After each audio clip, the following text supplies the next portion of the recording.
महाभारत का मुख्य खलनायक और कौरवों का बड़ा भाई दुर्योधन नहीं बल्कि ये योद्धा था महाबली भीमसेन का असली शत्रु। एक कौरव योद्धा के रूप में इसने भीमसेन की वो दुर्गति की जो बड़े से बड़े कौरव योद्धाओं के लिए सपना था। महाभारत के इस वीर कौरव योद्धा ने भीमसेन का वो हाल किया जिसे करने में दुर्योधन और उसके भाई भी असमर्थ थे। ना सिर्फ भीमसेन बल्कि इसने अर्जुन और सात्यकी जैसे अनेकों वीर पांडव योद्धाओं को भी कड़ी चुनौती दी। ये योद्धा ना तो कुरु वंश से था और ना ही इसका किसी से कोई संबंध था। आज हम आपको जिस कौरव योद्धा के बारे में बताने जा रहे हैं वो कोई साधारण इंसान नहीं था और ना ही उसे हराना किसी आम योद्धा के बस की बात थी। देवताओं के आशीर्वाद और अनेकों भयानक दिव्यास्त्रों को लिए जब ये योद्धा कुरुक्षेत्र पर आया तो स्वयं श्री कृष्ण भी चौंक गए। तो आखिर कौन था ये कौरव योद्धा, कैसे हुई इस योद्धा की मृत्यु और आखिर क्यों आया था ये महाभारत के युद्ध में? जानने के लिए वीडियो को अंत तक जरूर देखिएगा, लेकिन वीडियो शुरू करने से पहले जय श्री कृष्ण कमेंट करना बिल्कुल भी मत भूलिएगा। भगवान श्री कृष्ण की कृपा आपके घर परिवार पर सदैव बनी रहेगी। नरकासुर का पुत्र भगदत्त अपने रण कौशल से कुरुक्षेत्र पर तबाही मचाने वाला एक महापराक्रमी कौरव योद्धा। भगदत्त से युद्ध करना बड़े से बड़े पांडव योद्धाओं के बस की बात नहीं थी। रणभूमि पर वो किसी भयावह सांप की तरह पांडव सेना को निगलता चला जा रहा था। भीमसेन, अर्जुन और सात्यकी जैसे परमवीर पांडव योद्धा भी भगदत्त के आगे विवश हो गए। हालांकि अर्जुन से उसे पूरी टक्कर मिली, लेकिन सात्यकी और भीम उसके आगे ज्यादा समय तक नहीं टिक पाए।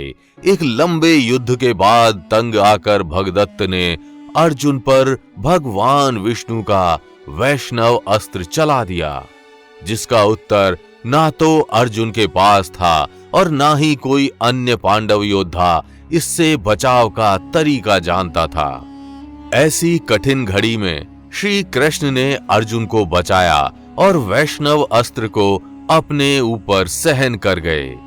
अंत में अर्जुन का भी अन्य योद्धाओं जैसा ही हाल हुआ। जो योद्धा अर्जुन को टक्कर देकर स्वयं श्री कृष्ण को मजबूर कर दे, वो कोई साधारण योद्धा नहीं हो सकता। ना सिर्फ वैष्णव अस्त्र बल्कि भगदत्त शक्ति अस्त्र की भी जानकारी रखता था और इसके पास इंद्र के हाथी ऐरावत के वंश का सौप्तिक नामक बलशाली हाथी भी था। भूरिश्रवा के साथ मिलकर भगदत्त ने पांडव सेना को तबाह करना शुरू कर दिया।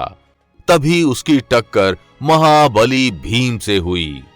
महाभारत के द्रोण पर्व 26वें अध्याय में संजय ने धृतराष्ट्र से भीमसेन के पराक्रम और उसका भगदत्त के हाथी के साथ हुए युद्ध का वर्णन किया। एक तरफ भगदत्त अपनी हाथियों की सेना के साथ था, तो वहीं उसके सामने महाबली भीम खड़े थे। भीम में असंख्य हाथियों का बल था और उन्होंने ना जाने कितने हाथियों का दमन भी किया था, लेकिन भगदत्त के सौप्तिक नामक विशालकाय हाथी से पार पाना भीमसेन के भी बस की बात नहीं थी। इंद्र ने जिस ऐरावत हाथी के द्वारा दैत्यों और दानवों पर विजय पाई थी, उसी के वंश में उत्पन्न उस सौप्तिक नामक हाथी पर सवार हो भगदत्त ने भीमसेन पर चढ़ाई कर दी।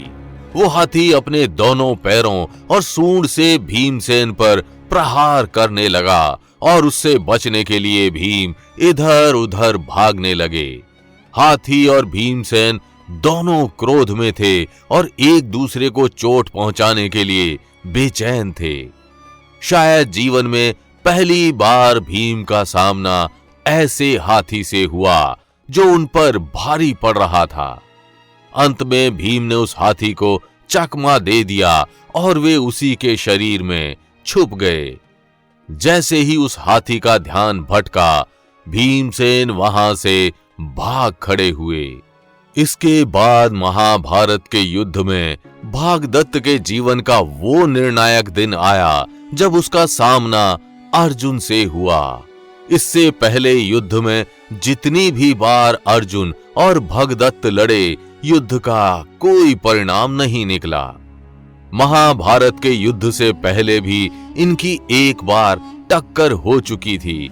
जब युधिष्ठिर ने राजसूय यज्ञ करवाया था, तब भगदत्त ने यज्ञ के घोड़े को रोककर अर्जुन को ललकारा। तब अर्जुन और भगदत्त के बीच इतना गहन युद्ध हुआ कि युद्ध को समाप्त करने स्वयं भगवान इंद्र को आना पड़ा। लेकिन महाभारत युद्ध के 12वें दिन का युद्ध निर्णायक युद्ध था।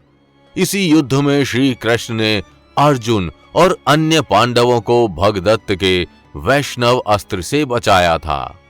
तभी श्री कृष्ण के आदेश पर अर्जुन ने अपने एक तीर के अनुसंधान से भगदत्त के आंखों की पट्टी फोड़ दी। भगदत्त को अंधा करके ही मारा जा सकता था। आंखों के साथ भगदत्त को हराना मुश्किल था और श्री कृष्ण इस बात को जानते थे।